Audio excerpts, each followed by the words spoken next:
Hey guys, anyone who's followed this channel for a while knows I am a sucker for gimmicky tools. I don't know what it is, it just, there isn't a gimmick out there I just don't want to buy. And I fully get that most of this stuff is gimmicky, I just don't care. Now, I want to give you, I'm going to show you these tools at the end, but I want to give you a little bit of my philosophy in life first, which is often, I try to be as 100% self-reliant as I can, and that includes fixing things on my own.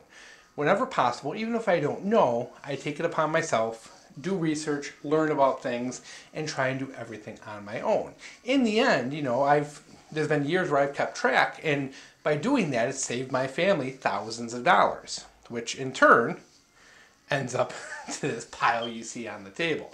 Now, my whole idea is I try to buy things very cheaply. I don't like frivolously wasting money and spending money. So when it comes to things like gimmicky tools, often what happens is they get introduced, they're as seen on TV, but wait, there's more, and the price is very high, and then over time the price goes down, and then as these things kind of disappear from the public light, the price goes to effectively nothing. And I have no problem picking these tools up when they're well past their prime and turning them into something very useful. And also, I also keep a very good eye out on things for, Christmas time and after Christmas sales, Black Friday, things like that. Because oftentimes they push the gimmicky stuff then because it never sells good, and the kind of people who are shopping don't know the most about tools, so they're more likely to buy something gimmicky. So this is a great time of year for gimmicky tools, so it's why I wanted to put this video out now.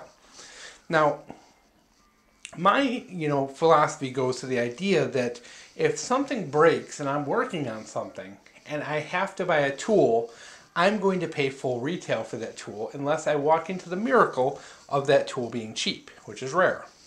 On the other hand, if I pick up tools when they are heavily discounted or very, very cheap, I can add to my ability to fix things and save money.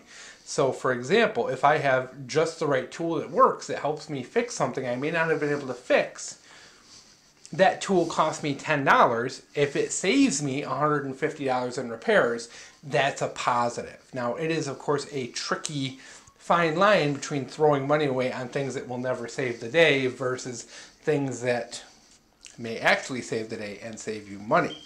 So there is a fine line there, and I do recognize that, and I'm very cautious of that.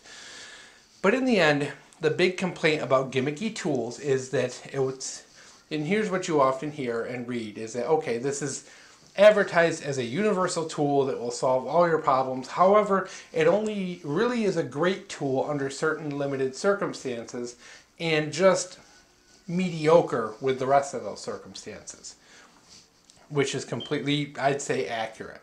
Now, but when you look at even a regular tool that's not a gimmicky tool, that same thing applies. A socket wrench is only good in certain situations and mediocre in others.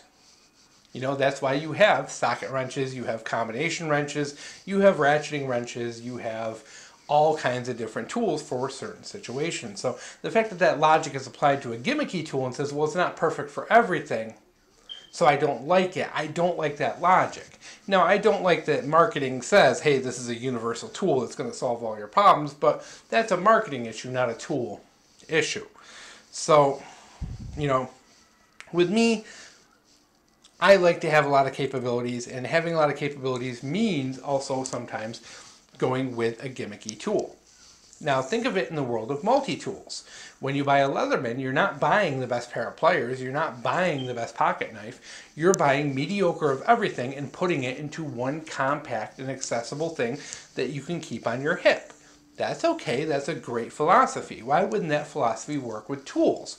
Why, for example, if you're going into a job and you don't know what you need, instead of wasting your time loading up a tray with all your wrenches, all your things, working over to the project and figuring out what you need, is it not easier to walk over with a gimmicky tool like this that adjusts, and if it works, it works, and if it doesn't, go back to the other tools.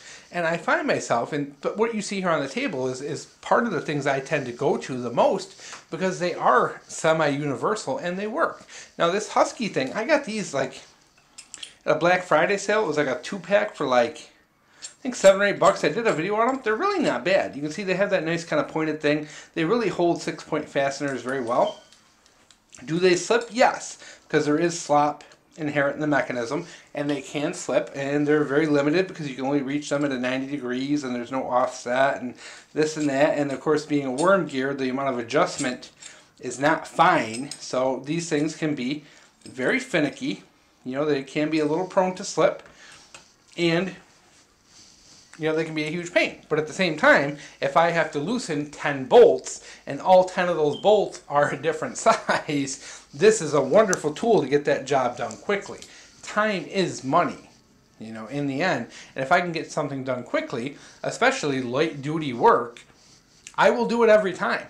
You know, in fact, I use this to put together my Harbor Freight service cart because there's like 10 bolts in that, and this thing was really quick and easy to do it because I didn't have to have anything other than just a wrench at work. So I just slide it on, turn them real quick, boom, bada bing, bada boom. You know, and it worked out really well. And this is a tool that's gotten me out of a pickle many times. And this is something I throw in my bag when I'm walking into a job and don't know what I'm getting into. Is it perfect? No. Has it gotten me out of a pickle? Yes. Because there's been times where I've gone to fix things and not had the right wrench. You know, I live in the world of metric. Everything, you know, I have is metric. Occasionally you go to work on something that's imperial. And I just don't have that collection. This works, you know, so it is a very big deal to have this kind of thing around to fill in those gaps, because otherwise I'm going to the store to buy an imperial set of wrenches at full retail versus this thing that was $3. Very good investment. This has saved my bacon from having to go to the store and buy wrenches that I would have only used once, and for $3 that's awesome. The Robo Grips. One of my favorites. I don't know why this got bad press. It's always been a tool that was kind of like, it doesn't work for everything. You know, people complain, but this is just really like an adjustable channel lock. Very handy, once again, when you're walking into a situation and you don't know what you're walking into, what size you need, or anything like that. Awesome tool. Really handy. Is it perfect? No. You know, what your issue is, number one, is that, you know, of course, being a spring-loaded thing, you're not going to get as much tension as if you've got a real set of channel locks. But in the end, if you're not working on like really rusted, nasty bolts, if you're working on something like putting furniture together or something simple, this is a fantastic tool for just, you know, backing nuts, holding on to them while you screw in the bolt. Very great tool for that. It saves a lot of time. You don't need to constantly be readjusting, and it comes in 2 sizes or multiple sizes. This one's actually the made in China version. I paid a couple dollars for this. Great tool, very universal. Auto lock pliers.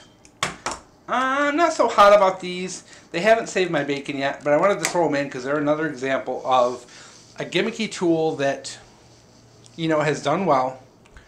And, you know, like it's shown up multiple times throughout history. If you actually look at vintage tools, you'll see that the adjustable locking pliers have shown up several times over the years.